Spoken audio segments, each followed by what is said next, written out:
The people that I've met that are highly successful and intuitive, these people had the biggest hearts, and they are connected to their body with their feet on the ground, and they do care about and love people. My friend Joshua Latimer says there's a lot of people who are a hell of a lot dumber than you who have figured out how to get what they want. You can learn so much, but don't stay there.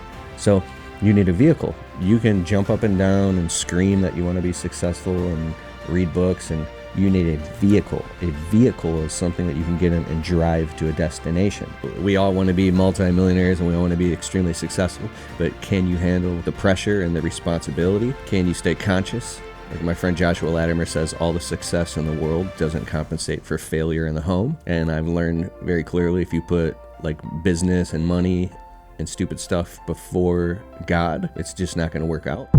Kalfas, welcome to Atlanta. Yeah, what's up? Where's Wifetron? Man, I wanted my wife to come with me so bad, and the 3 dogs, but she didn't want to have to. I was trying to make it a vacation too, because there's a little bit of tax write-off in there, because it's a business trip. But she just stayed home. Okay. What do you think about the Creator Clubhouse? The Creator Clubhouse. So we're here now. It's epic. It's like a whole bunch of dream studios wrapped into one studio. So if you've ever wanted to do your own podcast and you want to see how it looks and how it's done on a high level, being here is a great place to be. Yeah, totally. And thank you to Naylor, LCR Media Summit here in Atlanta.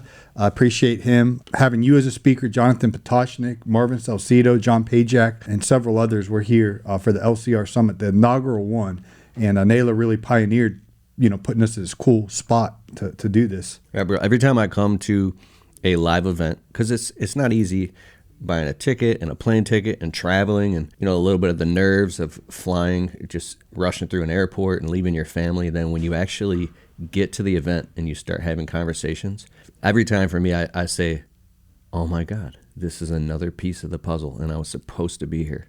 Yeah, and I have so much respect for Jonathan Potoshnik and the Lawn Care Millionaire. I saw you guys sitting next to each other at dinner last night, just chatting it up. The LCM.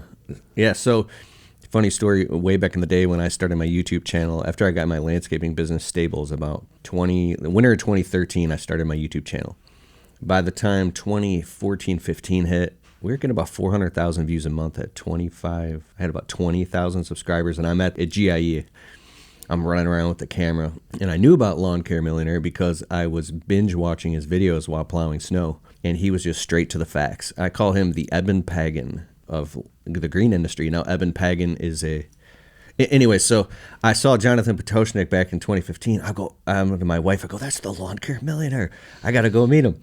And when I met him, his face turned a little bit red and he shook my hand.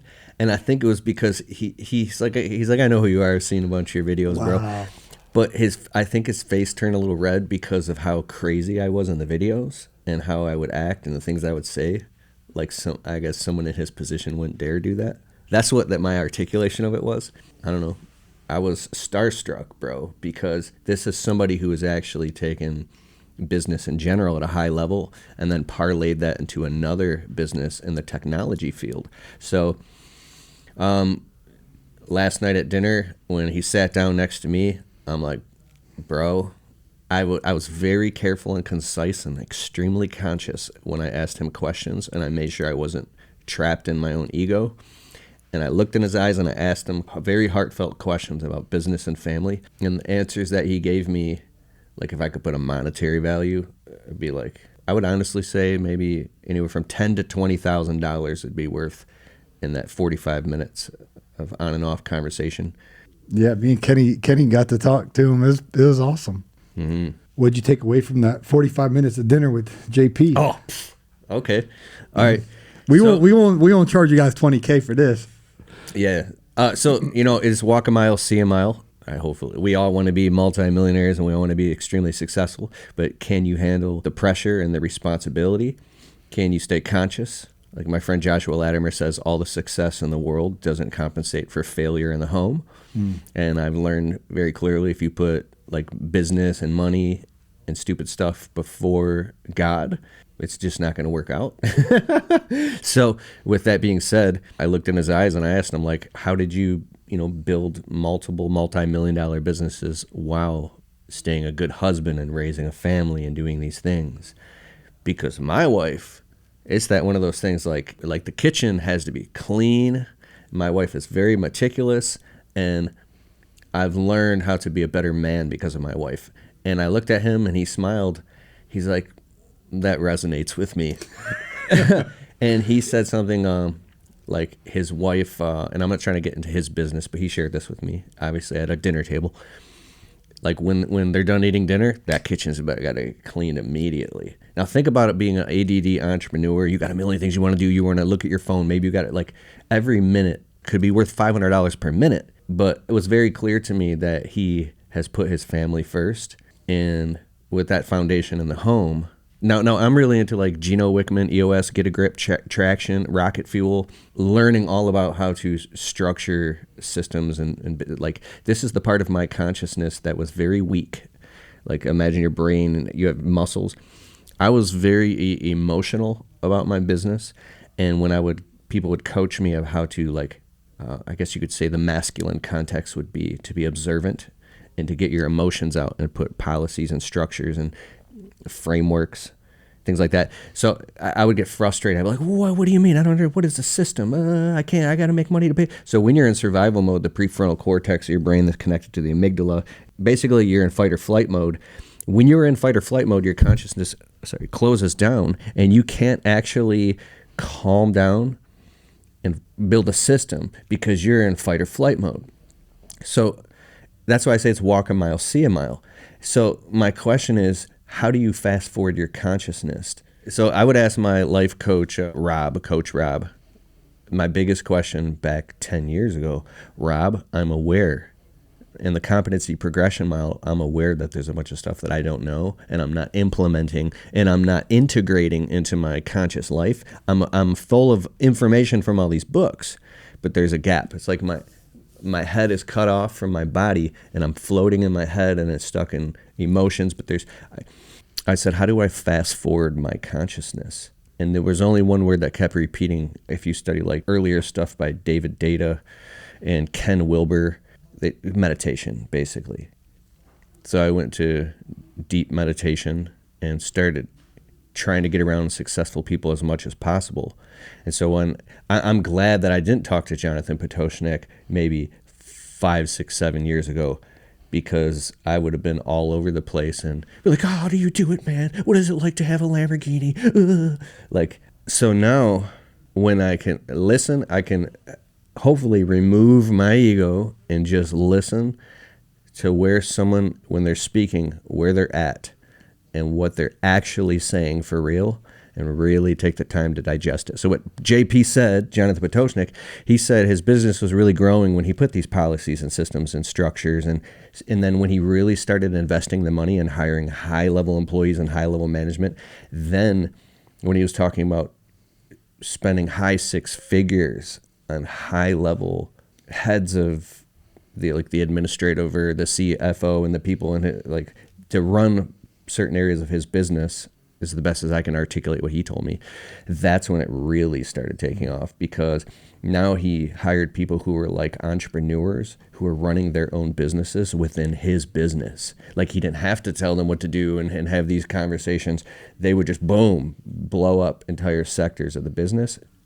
Like I'm saying, this is the best I can articulate it. So when he was saying that to me, I was thinking about the visionary integrated relationship and the breakthroughs I've had recently where, let's say you're pulling your hair out, you're trying to run your business, you keep context switching by changing your hats. That's what Chris Beltran was changing, because there's something called brand therapy. We've talked about Chris Beltran and when he was coaching me through doing my rebrand on my online business, which is spread across the board, taught me so much. You think you know about marketing, bro? It goes layers deeper. I would get frustrated. I'd waste entire 20 minutes just babbling, then crying, then getting upset, pacing around. I'm like, I'm so sorry, man. I'm paying you for this, and I'm acting like a fool right now. I need to go see a therapist. He laughed. He goes, like, this is why we call this brand therapy, because when you're really diving deep into your business and you're like, there's certain parts of your consciousness. I don't really know what I'm talking about when I'm saying this, but I would just call it like enneagrams or pathologies of certain little micro traumas and things that you've been through that you attach to certain pieces of your business that stop growing, and you can't face that area, like firing that one employee that you just overdue for firing, or hiring that crew leader that you know and you're terrified. So you avoid those things, and then you never grow past that point. Well, to really, really I guess, grow a business or grow your marketing takes making hard decisions. And making hard decisions means having difficult conversations. And having difficult conversations means facing your fears and doing it in a very respectful, honorable, professional way where you can go in there consciously. So you got to read books like Difficult Conversations and Crucial Conversations and hire or go see a therapist. So that's what I'm talking about. When I see a guy like Jonathan Potoshnik, I just turn to my left to Jeremiah Jennings and I go, he's an alien. And he goes, I don't know, he's an alien. He's like, when I say like Eben Pagan, there's another really successful marketer who met Eben Pagan in person at Burning Man. And I was like, you met Eben Pagan?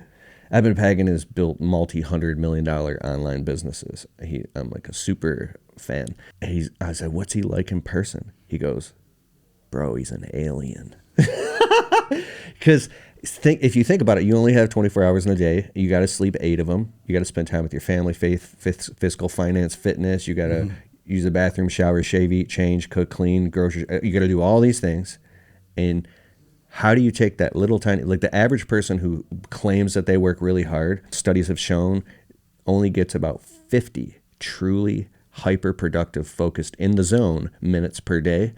And then you might get 5.5 actual work hours per day. So if you keep pulling the work harder lever, you're just going to go insane and burn down your family and end up sick in bed. And then you're going to bang your head against a wall and be trapped 5 years in the same spot. So how do these people get this type of leverage without being a sociopath, without being fanatically obsessed? And I think that all goes back to your core values and your highest dreams and aspirations. And for me, I think that the people that I've met that are highly successful and intuitive, these people have the biggest hearts, and they are connected to their body with their feet on the ground, and they do care about and love people, and but they have either built or got into, or with the right timing, this is like the caveat of all this, a vehicle. You can jump up and down and scream that you want to be successful and read books. And I remember it was 2012 and 13 in the winter in between plowing snow. I wasted entire winters, but it wasn't a waste, pacing around on the phone with my friends, talking about business ideas and this and that and all the things that I'm learning. And I'm like, oh my God. And then I was like, but nothing changed. And I was so amped up, but nothing changed. And I couldn't figure out how to actually implement this because I didn't have a vehicle. So if your vehicle is just starting a little lawn care business and learning the ethics and best practices of running a real business at a lower risk, it's just cutting people's grass, then you can forget cutting grass. Bro, I have a business and I can actually learn how to do my math and learn about P&L statements and balancing the books and learn about insurance, and I can get on the phone and ask them all the questions. You can learn so much, but don't stay there.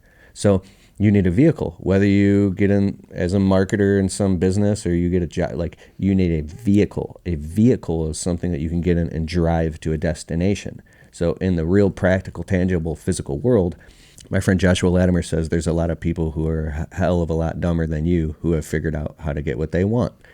You know, there's some people that just average intelligence that are very consistent, and they find a right vehicle at the right time and they stay consistent and they become very successful. There's other people that are highly intelligent that they're in the wrong place, the wrong city, wrong time. They can't find the right vehicle. They're frustrated.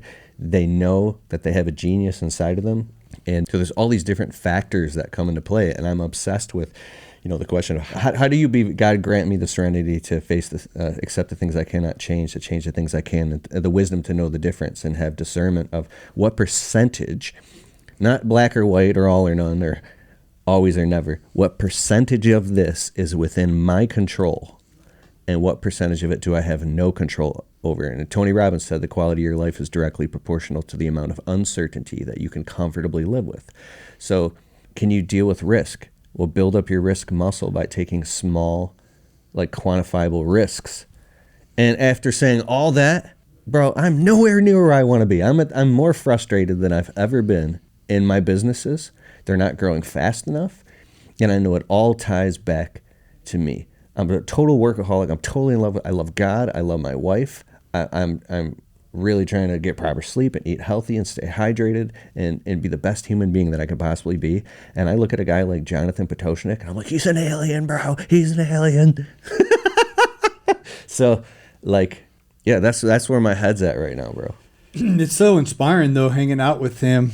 Kenny, got to hang out with Jonathan for like an hour. Weren't you pumped up? Like, dude, you guys living the dream. He was giving a lot of great information. Yeah. About his life alone. So if Potoshnik were to like touch your forehead and transfer his consciousness or everything he's had to go through, would we be able to handle the multitude of the quantum ratio of, of things that he's had to face and deal with, like, or will we just crack down on the floor crying, oh, take it back, I can't deal with this. Dude, you can keep your millions of dollars. I haven't earned that yet. I haven't faced those fears, or because could you imagine sinking all this investment money into a software company month after month after month and paying people on payroll and you not knowing for sure if it's going to work or not, and analyzing. I got a friend right now who is very deep into a business who he's writing $100,000 quarterly tax checks. He's got a partner that it's not working out, and he's stressed out, and it's weighing on his life in ways that I can't talk about right now, and it's hurting his health. And he went into this bit. He's grown it to he's got $3.2 million just into one aspect of what he's doing. And so when I learned from him, I go, there's no way out of this. The only way out is through, or to hopefully find someone to buy his business. And so you can get to the point where imagine there's a boat up there on the top of the water with the sunshine, and you're like the anchor dragging along the bottom, terrified. So there's a saying, going along to get along. You got to be super conscious about having difficult conversations, doing things right, not sweeping things underneath the rug. If you see something that's wrong, I don't care if you got to stop the whole bus and everybody on it, say, there's a little tiny nail in that tire or something, and we're getting that fixed. But I don't care.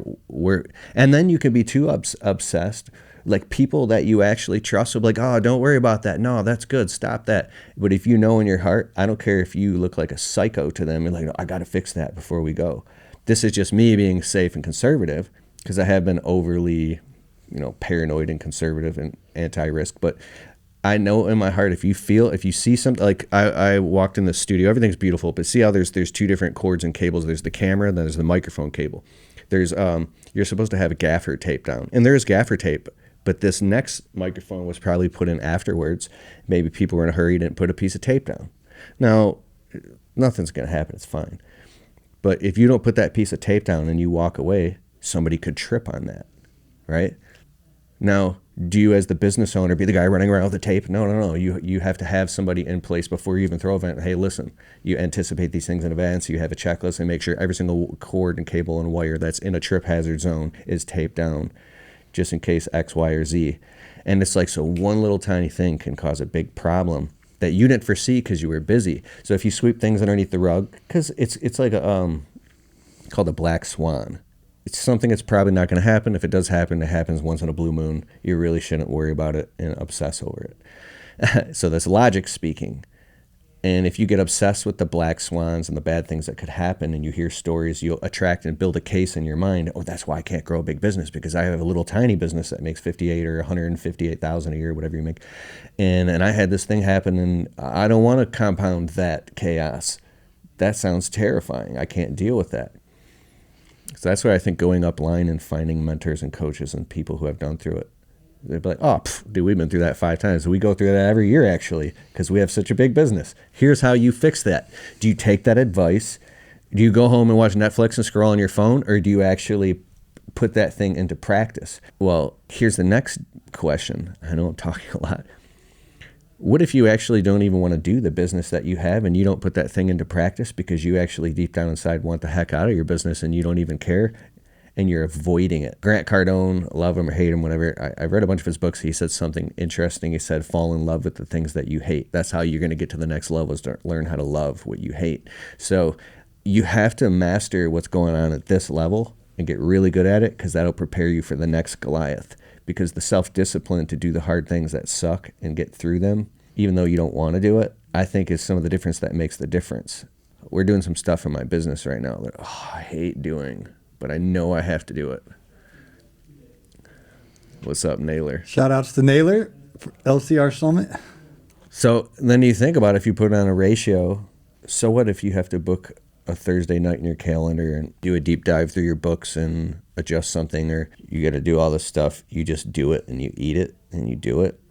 And then that other 20% you get to totally enjoy. So it's some of the crappy stuff that allows you to enjoy these highlight moments. The people that are here today in this event and you have done very hard things to be able to say, you know what, I deserve to buy a ticket and come to this and learn and hang out. And so we are around greatness. And I think pat yourself on the back. You've come so far. Don't be so hard on yourself. Just because some other guy has a multi-$100 million business, that's God's plan for your life might be completely different. And I think when you do die and your family is around you, hopefully, if you're a good person, I mean, it's true. They're not going to say, oh, Dad, can I? I was going to say, is that Mercedes in your will? You know, people only care about how you treated them, how you made them feel, and you can't take any of it with you. We had somebody in our local industry, you know, Barzak. Yeah, reptile guy. Yeah. So he like literally lives right down the street from me, and I pass the Reptarium every day. Wow. And he, for those who don't know, I'm not trying to make this super, but huh? Hey, go ahead. Contextually speaking, he passed away of, I think it was pancreatic cancer. It was for sure. And he filmed the whole journey. He's got like 4 million subscribers total. And it just, when somebody passes away, it puts things into a lot more clear perspective about what matters and what doesn't matter. You draw closer to your family. You pick up the phone and you call your dad that you haven't maybe talked to in months, or you like, so I've spent the last year and a half, like around the holidays, dude, I'll call my aunts, my uncles, my cousins, and walk around my Bluetooth headset while cleaning the house. And I'll talk to my Aunt Sherry for an hour and a half. Then I'll call my Aunt Ruthie and talk to her for an hour. I'll call my Aunt Debbie. What was it like? Because my mom died, but I'll be like, what was it like? You guys said you lived in Mount Pleasant, like up north in Michigan when you were kids? I've heard about this, but what was it like? And Aunt Sherry would be like, oh, it was the best childhood. And oh my God. And things were different back then. And then I'll call Aunt Debbie. I said, I just got off the phone with Aunt Sherry and she told me this. Is that what really went? Oh my God. I said, I went to the family reunion and I met our extended family from Colorado and all over in Arkansas. And I've never met this side of the family. And my Aunt Sherry goes, they're beautiful people and they have so much love in their heart. And when we were little, we all grew up together and they moved away. I said, I feel like they're my family and I love them. And I never met them. She goes, Keith, I'm so glad you got to meet them. Make sure you get their phone numbers. And I was like, so I'll call up my dad and I'll be like, what was my mom like? Did you guys used to get in arguments? I found out that my dad was secretly seeing my mom years after they got divorced when I was a little kid growing up, and I never knew this stuff, bro. I was like, wait a second. And my dad was nervous to tell me. I'm like, wait, you were still seeing my mom on and off? He goes, well, yeah, I didn't want to. I'm like, that's awesome. He goes, what? I goes, that's awesome. And he's like, he felt relieved. He's like, oh, I didn't know how that would affect you. Or I didn't know if I wanted you knowing. I'm like, no, that's beautiful to hear that you and my mom still love each other. And so, see, I'm very emotional now. I never talk about my father. If I don't, I'm going to start crying, bro. So, my dad's van kept breaking down, and I had an extra work truck, an F-150. We just put like $3,600 into it. We went through it with a fine-tooth comb, got it running beautiful. We even took the wheels off, re-scrubbed and repainted the rims, and like it's a nice truck, and it actually runs great.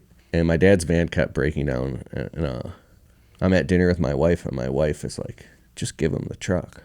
And I was like, what?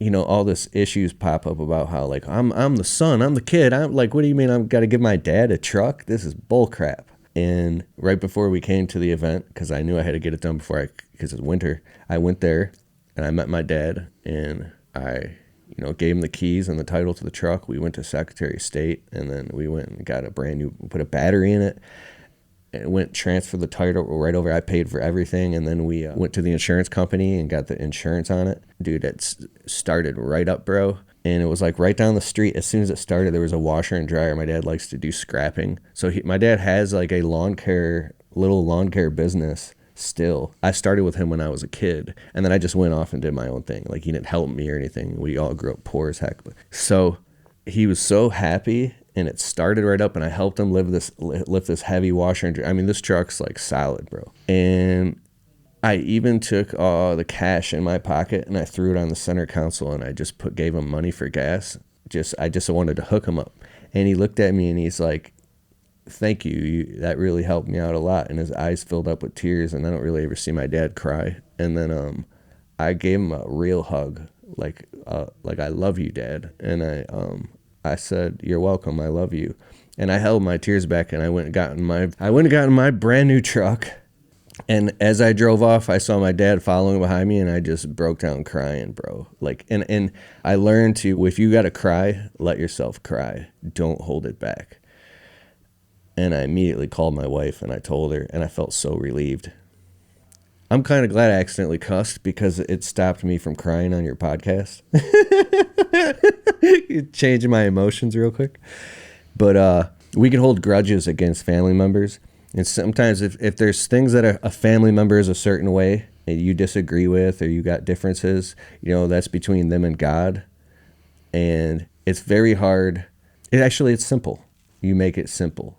You just love and honor and respect people. So everything I just said, that's family stuff. How do you deal with all that stuff? Well, having 150 employees and a wife and kids and running a multi-million-dollar you got to make quick decisions fast. And you got to context switch. Like Dan Kennedy talks about, when he was building his business, he got his car repoed and then literally walked into a conference and spoke in front of like 250 people. Story, yeah. And he said, how did I do it? Like he was able to compartmentalize his emotions and put them in a box. We're doing this now. And so the fear, if you're an empathic person, is, oh my God, I'm a psychopath. How does somebody, but that's what, I'll just speak like for men.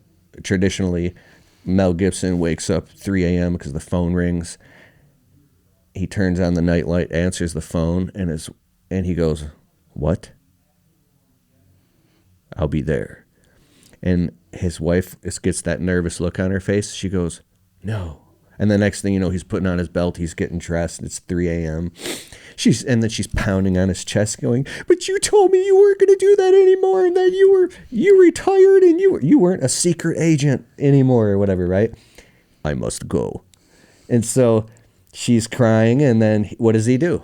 He doesn't say, okay, I'll stay.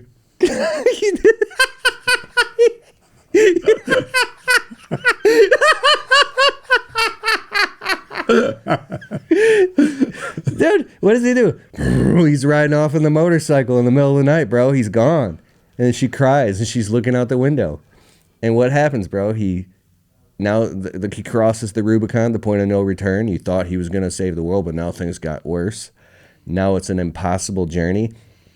Heroes do journeys. He's got to transform who he is on the inside and pull out that tiger, that lion, bro, that king of the jungle, and overcome all odds and make it happen. And what happens at the end of the movie? He comes back on the motorcycle, his wife hugs him, and now he's back home, and he's just fishing with the sun going down or whatever, or the sun coming up. And that's the craziest thing about compartmentalizing and making decisions, that I hope that we're not losing that, and I hope there's more of that. So getting around people like this and listening to these podcasts is a lot to think about. I could go for hours. We gotta save your voice though, because are you speaking for 2 hours or 1 hour? Bro, I told Naylor, I'm like, what's the longest that I can go? So we're gonna let Keith save his voice, because we had JP in here and he was his voice was going out. Oh, I do vocal warm ups in the morning when I go. Well, I want you to give your A+ effort to. I want to give it all here. Let's just cancel that.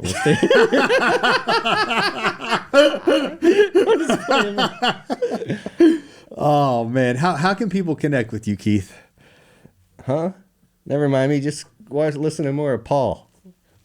Well, I have a predicament, because my phone's got like 5% battery. Right. Probably. Keith Kalfas everywhere. The Untrapped podcast is my podcast. I talk about business, health, wealth, finance, relationships, breakthrough stuff like this. I have we're building this thing right now, and I don't have the URL to it. So just keithkalfas.com is my website. We're creating these amazing freebie downloads that we're giving away. And my executive assistant just messaged me. If I can't get it in 9 seconds, then I'll just What I was saying about my phone, I'm Instagramming live and John out there. My phone's going to die any moment. And I think if my phone dies, it won't save the Instagram live. KeithKalfas.com, Untrapped Podcast. Thanks for having me on your show, bro. Love you, bro. Go crush it. Thanks to Shout Naylor Taliaferro for the LCR Summit. Oh, yeah, bro. And for pioneering this. Thank you to Kenny, our producer today. Excellence behind the boards there. And then thanks to David Shands and the Creator Clubhouse. This place is awesome. So Epic. I'm hoping Naylor will do this again next year and do it here. This is awesome. Cool. Thanks. All right. Peace.